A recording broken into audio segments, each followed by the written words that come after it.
ओम नमो भगवते वासुदेवाय नमः। जय श्री विष्णु। तो दोस्तों, आपके अपने चैनल जय माँ कंजक में आपका बहुत बहुत स्वागत है। माता रानी की कृपा आप और आपके परिवार पर सदा सर्वदा बनी रहे। तो दोस्तों, आज की वीडियो में हम भगवान विष्णु और माता लक्ष्मी जी की एक कहानी आपके सामने प्रस्तुत करने जा रहे हैं। उम्मीद करती हूँ आपको ये कहानी पसंद आएगी। अगर कहानी पसंद आए तो वीडियो को लाइक और चैनल को सब्सक्राइब ज़रूर कीजिएगा। ओम गण गणपते नमः। एक बार भगवान विष्णु जी शेषनाग पर बैठे थे और उन्होंने धरती पर घूमने का विचार मन में किया।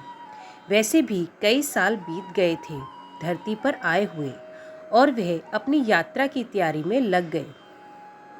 स्वामी को तैयार होता देखकर माँ लक्ष्मी ने पूछा, आज सुबह सुबह कहाँ जाने की तैयारी हो रही है?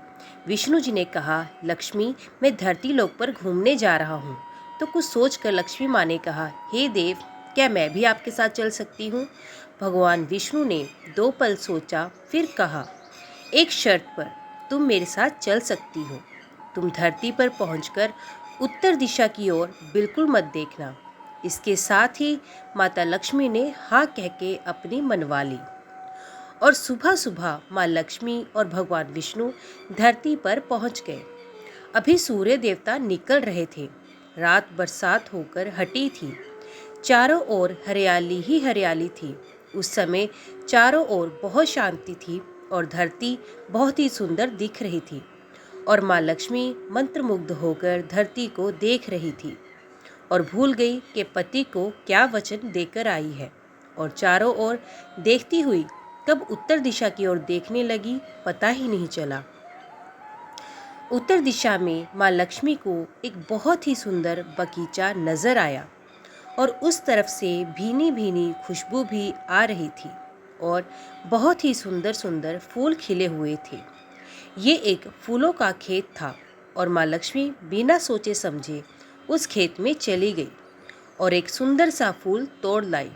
लेकिन ये क्या, जब माँ लक्ष्मी भगवान विष्णु के पास वापस आई तो भगवान विष्णु की आंखों में आंसू थे और भगवान विष्णु ने माँ लक्ष्मी को कहा कि कभी भी किसी से बिना पूछे उसका कुछ भी नहीं लेना चाहिए और साथ ही अपना वचन भी याद दिलाया।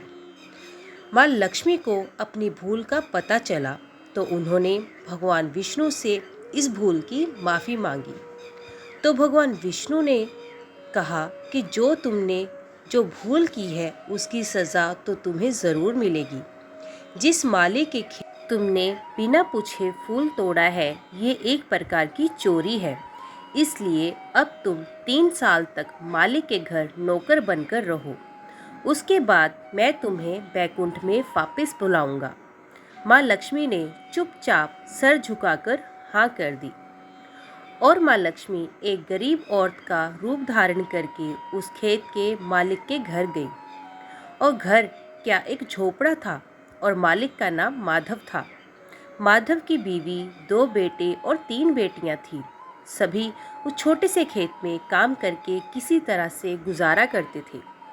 माँ लक्ष्मी जब एक साधारण और गरीब औरत बनकर जब माधव के झोपड़े पर गई तो माधव ने पूछा, बहन, तुम कौन हो और इस समय तुम्हें क्या चाहिए?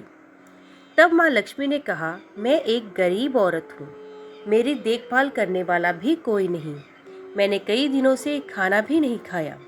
मुझे कोई काम ही दे दो। साथ में मैं तुम्हारे घर का सारा काम कर दिया करूँगी। बस मुझे अपने घर में एक कोने में आसरा दे दो। माधव बहुत ही अच्छे दिल का मालिक था।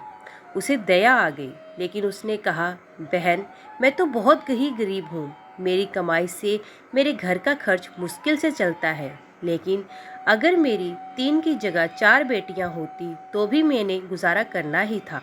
अगर तुम मेरी बेटी बनकर जैसा रूखा सूखा हम खाते हैं उसमें खुश रह सकती हो तो बेटी अंदर आ जाओ।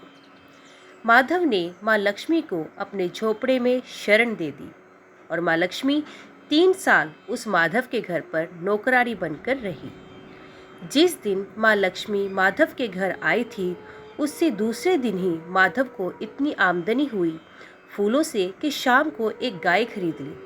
फिर धीरे धीरे माधव ने काफ़ी ज़मीन खरीद ली और सबने अच्छे अच्छे कपड़े भी बनवा लिए और फिर एक बड़ा पक्का घर भी बना लिया। बेटियों और बीवी के गहने भी बनवा लिए और अब मकान भी बहुत बड़ा बना लिया था। माधव हमेशा सोचता था कि मुझे ये सब इस महिला के आने के बाद ही मिला है। इस बेटी के रूप में मेरी किस्मत आ गई है। और अब कुछ साल बीत गए थे, लेकिन माँ लक्ष्मी अब भी घर में और खेत में काम किया करती थी। एक दिन माधव जब अपने खेतों से काम खत्म करके घर आया तो उसने अपने घर के सामने द्वार पर एक देवी स्वरूप गहनों से लदी एक औरत को देखा। ध्यान से देखकर पहचान गया, अरे ये तो मेरी मुंह बोली चौथी बेटी यानी कि वही औरत है। और पहचान गया कि ये तो माँ लक्ष्मी है। अब तक माधव का पूरा परिवार बाहर आ गया था और सब हैरान होकर माँ लक्ष्मी को ही देख रहे थे। माधव बोला, हे माँ, हमें माफ़ कर, हमने तेरे से अनजाने में ही घर और खेत के काम करवाए। माँ, ये कैसा अपराध हो गया। हे माँ, हम सबको माफ़ कर दो। अब माँ लक्ष्मी मुस्कुराई और बोली, माधव, तुम बहुत ही अच्छे और दयालु व्यक्ति हो। तुमने मुझे अपनी बेटी की तरह ही रखा, अपने परिवार के सदस्यों की तरह। इसके बदले मैं तुम्हें वरदान देती हूँ कि तुम्हारे पास कभी भी खुशियों की और धन की कमी नहीं रहेगी। तुम्हें सारे सुख मिलेंगे जिसके तुम हकदार हो।